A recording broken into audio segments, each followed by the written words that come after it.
When you go to buy a home, banks and realtors want to get the deal done.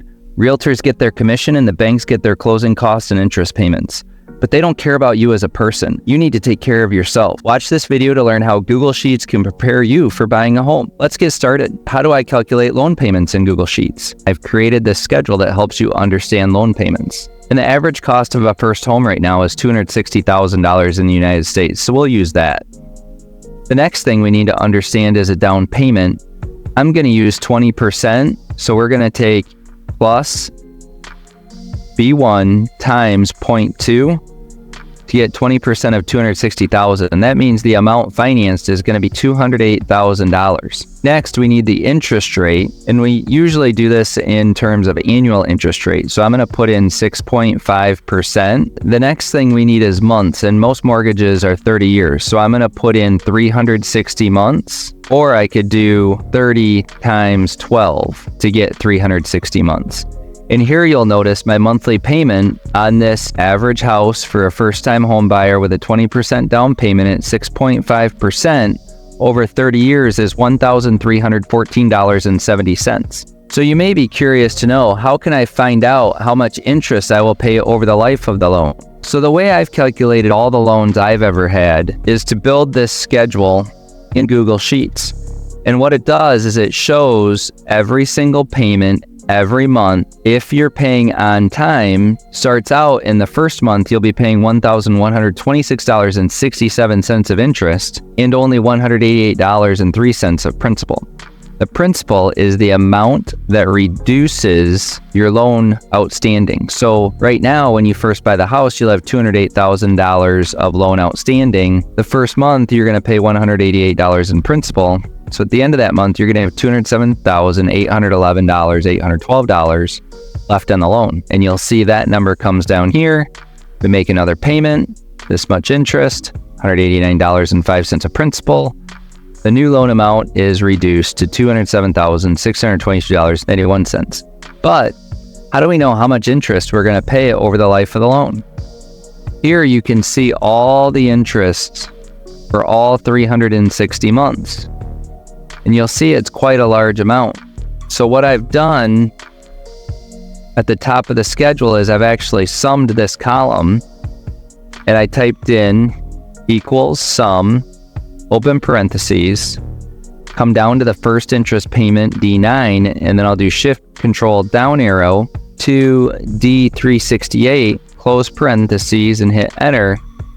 And I'll find out if I pay every single payment on time for $1,314.70, I'll have paid $265,292.54 in interest, and I'll have paid the full principal balance of $208,000. So that is how you can understand how much interest you're going to pay on a loan. And a lot of times with interest rates like this, you will end up paying more in interest than you will for the original purchase price of the house. So this is just the first thing to consider when you're buying a house. What other items do I have to pay monthly if I buy instead of rent a home? There's a number of things that you need to budget for when buying a home, such as property taxes, insurance, homeowner association fees, and a fund to repair your house. So on this schedule, I'm going to put in the purchase price of the home at $260,000. I'm just going to put in equals. I'm going to go over to the loan schedule, and I'm going to pick purchase price in B1 and hit enter. So there I'll have the purchase price. So in case I change anything on the loan schedule, this purchase price will update for me. The loan payment I want to put on top because we're going to use that later. Then, like I said, we have property taxes, insurance, homeowner association fees, and a home repair fund. So when you look at the purchase price of the house and these annual and monthly payments, you see the loan payment here and all these other items that you have to pay for. And these are really the items that replace renting. So if you're looking to buy a home instead of rent, you need to take into consideration property taxes, insurance, homeowners association fees, and home repair costs. But what percent do you think property taxes, insurance, homeowner association fees, and this home repair is?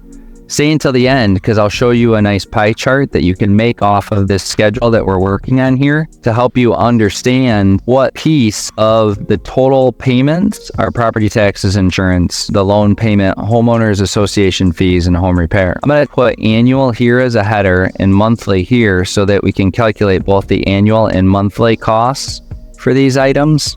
I'm going to underline and then I'm going to center to make it look nice.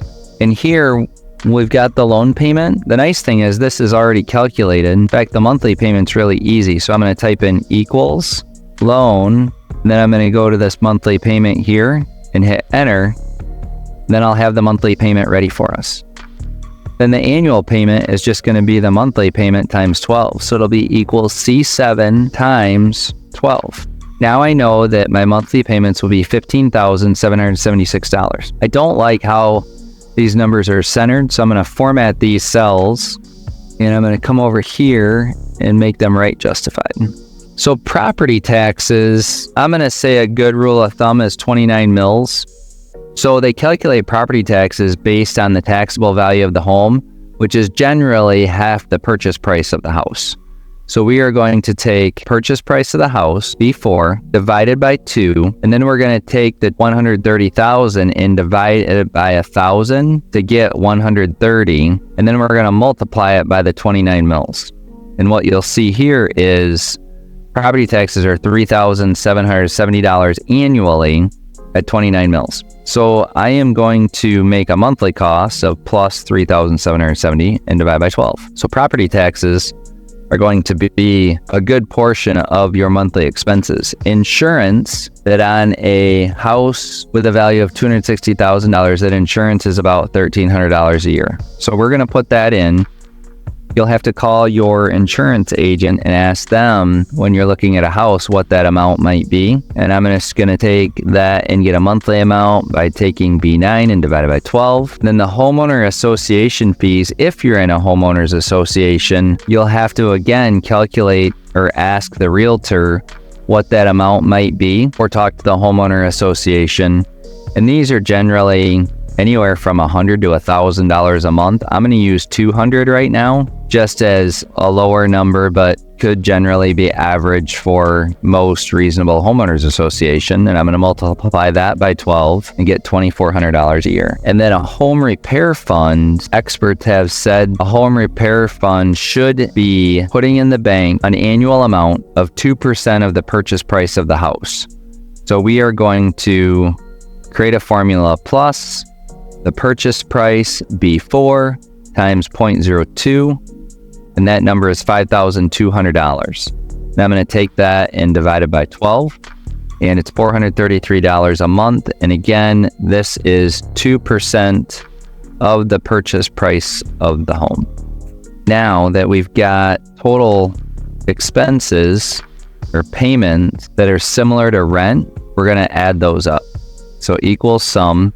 And it already is helping me out B7 to B11. So I'm going to hit enter and I get $28,446. I'm going to copy that to month. And it's $2,371 per month. I'm going to underline just to make it easier to read. And then the next thing we should do is understand what percentage each of these are of the total, because I think it's good to know that when you have a loan payment and the bank tells you, oh yeah, you can afford $1,315 a month, you really should understand what percent of these additional costs are going to affect your budget. So I am going to insert a chart and I'm going to put in a data range, and that data range is going to be here. I'm going to click OK. And that's going to give me a bar chart, but I don't want a bar chart. So I'm going to do the drop down here to change my chart type to 3D pie chart. And here you will see when you look at the costs that are similar to rent, this $28,446 a year or $2,371 a month, and almost half of it is property taxes, insurance, homeowner association fee, and home repair. Now, what we could do is say that you don't want to save for home repair. Say you already have $10,000 in a bank account. We can delete this and you'll see that changes things, and 68% of your loan payment is the cost per month, per year to take care of the house expenses. If you don't live in a homeowners association and you live in a more rural neighborhood or out in the country, we can delete that. And then you'll see here that, most of what you're spending each month is on the loan payment at about 75%. But your property taxes are still 18% and your insurance is still 6%, which are sizable. So you need to make sure that you have about another 25% additional in order to pay for your loan payment, property taxes, and insurance. I'm going to undo so you can see those again and really recognize that there's a lot more to buying a home than just being able to make the principal and interest payments to the bank. We'll get to the next question in a second, but are you liking this video? Subscribe now to learn how to understand your world through Google Sheets. Okay, let's get to the next question. And what percent of my income should I put towards buying a home? So again, there's some industry norms that people talk about in order to have enough money to pay for a home. A good income to start with in the United States right now is about $76,000. So let's work with that right now. And let's see what that is by month. And that's $6,333. The loan payment as a percent of that income is B7 divided by B15. And that's got 0. So I am going to use these 4 cells and I want to make them percent. That's almost 21%. I'm going to do the same thing here. So I'm just going to copy and paste.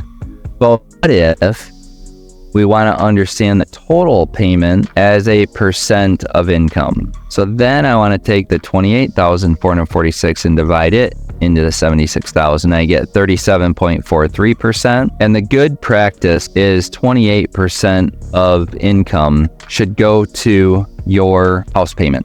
To learn more Google Sheets, watch this video next.